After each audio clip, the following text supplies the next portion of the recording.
You pick up your controller just to put it right back down. You get to the start menu of a game only to turn it off. You buy a game only to never play it because there's so many other games to play. It's part of gaming's most vicious cycle, and it's certainly sort of a first world problem, having a gaming backlog, but it's a problem we have to face, and it's multi-layered. There are more problems than just the sheer number of games we have. It comes down to our mental state. It comes down to our attention spans. It comes down to what exactly do we want from a game, and it comes down to the biggest commodity, the biggest currency of them all, time. Now this comes with many names. You have the gaming backlog, decision fatigue, backlog freeze, as a term I've made up myself. If that's happening right now, let me say something that might help to start. You're not alone. All of us go through it. All of us have a backlog, but that's not necessarily a bad thing. The backlog will always exist. In fact, I would argue the backlog is not even meant to be completed. The way I see it, the backlog exists to show you how cool the potential of your next game could be. Look at all those options. That anticipation, sometimes that's the best part, and that's okay too. You're not alone in this, just remember that. We're all suffering together, but we don't have to be. Now at the heart of this, I feel like lies the fact that it's okay to make the wrong decision. As an example, I just played Lords of the Fallen and I beat through it, but the entire game I was constantly questioning whether I was spending my time right. Should I be playing a different game? Should I be doing something else? Sometimes this game feels awful. Feels like I'm wasting my time. Why would I do that when I know I can maybe even replay something? And while that's not addressing my backlog, that's still actually using the most valuable commodity, the most valuable currency, time, in an effective way. And so when it came to the gaming backlog and Lords of the Fallen, I decided to beat it, and I was happy enough, that all worked out great. The game wasn't amazing, but I beat it, and I felt better. And so after that, I was trying to figure out, okay, what exactly am I going to play next? And to be clear, I didn't totally suffer through Lords of the Fallen. I was playing during the 2.0 update. It actually ended up being some fun, and I definitely think it's worse than any of the Souls games, but it was at least a nice, fun game to play in the interim. So anyways, after I beat that game, I had to decide, what do I want to play next? I kind of started looking around. I was like, I want something that's different from the Souls games for now. So I started looking around at maybe Pokemon games, some Nintendo games. I looked at possibly playing some like Indiana Jones, Avowed, South of Midnight. I hadn't gotten to any of those Xbox games yet. I had all these options in front of me. Obviously, like we were talking about, I had a backlog in front of me. And so what did I decide to do? I decided to play a game called Pentiment. Now, there's a couple of reasons. It took me days to figure out how to do this. But how did I do it? How did I come to this decision? Sometimes I just do it randomly. Sometimes I literally just make a random picker of certain games and I pick them. Maybe that'll work for you. That sort of worked for me. But when it came to Pentiment, it actually came down to, specifically this time, noticing how I felt. Noticing what it felt like to be on the screen of a game I wanted to play. I almost played Mass Effect 3 too, but anyways, what I did, I settled down on that screen and I just was like, okay, how does it feel to just be looking at this and getting ready for this experience? Now it's important to realize at the center of this, as I've come to realize, is sort of dopamine, really. It's tied to motivation, it's sort of ties into everything. And it's what we're constantly seeking. It's why when I beat Lords of the Fallen, I felt good. I'd completed something. It's why we have these certain pauses and dips in our motivation and so forth.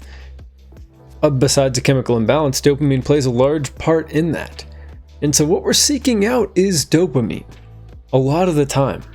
And for me, what happens when I'm in this freeze of what I'm going to play is I'm looking around and I end up just playing something like Rocket League. Now, why is that? So these are the 15 that best primarily, from what I can tell, playing seems to be games. Because that's an easy dopamine hit. It's fun. I don't really need to make a decision. I'm not committing myself to any quest. And for some reason, that doesn't feel like a waste of time. That's the part that's interesting. Choosing to play those games that are just, nothingness, whether it's like Mario Kart, or Rocket League or Fortnite, whatever you're playing, to me, it doesn't feel like a waste of time when I'm done playing. It doesn't feel great either. It feels like I know that I just did this because of the dopamine hit, because I wanted to feel good and I couldn't make a decision when I'm inherently someone who likes to play these single player games. That's just a really interesting thing to me. And so what it's come down to, and what I've noticed that's interesting, is when I beat a game like Lords of the Fallen, I feel better and I had a much more enjoyable experience than like playing Rocket League. But since I couldn't make that decision, I ended up doing something anyway, just for the sake of that dopamine hit. I wanted it, And don't get me wrong, like I said, these games are fun, but afterwards I just felt kind of like dirty. There's a couple feelings I could compare it to that I won't. But it's just kind of like, I just didn't feel great about it. I knew that wasn't what I'd wanted, and I also knew why I did it. It wasn't necessarily, for a pure cool experience. It was, yes, Rocket League is fun, but it was also for me wanting that dopamine. And this is us, myself specifically here, always constantly trying to manage that relationship between the video game and myself. I mean, let's be real, it's everything. It's opportunity cost. It's time as a resource, like I was saying. It's ADHD, it's indecision, it's fatigue, it's what's going on outside of our video game life that leads to these decisions, or lack of. It shows up in sneaky ways too, like obsessing over achievements, getting stuck in character creation for hours, or buying a game and never touching it. But here's the thing, this pattern, it's not just about games, it shows up in all forms of entertainment with us. You've probably seen the same pattern in books, movies, TV shows. It's just how our mind works. And so, I kind of got curious. I don't even know what this video is for. It's sort of a, hey, this is what worked for me style video, but I just wanted to talk about it because I feel like everybody struggles with this. So, I started asking myself, what can you do? What can I do? What is the next step here? It's tough, and how did I eventually choose to actually make Pentiment the game I want to play? How did I press start? How did I finally get myself to commit? There are so many different ways. I'm sure you've heard all these. Maybe this won't even be helpful for anyone, but variety helps. That's how going from a game like Lords of the Fallen to Pentiment worked. Pentiment's a short game. Pentiment's an interesting all-dialogue game. There's almost no action in it. You're not really doing anything. You're just talking and making decisions and talking about yourself. It's an RPG, but it's not an action-adventure RPG. It's just a text RPG.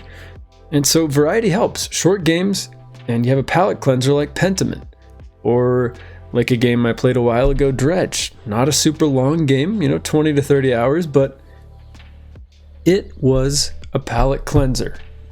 It worked. Another thing, take your time off. Everyone always talks about this. The grass is always greener. It always helps me when I get that sunshine, when I get that time outside. It's important. We need that vitamin D.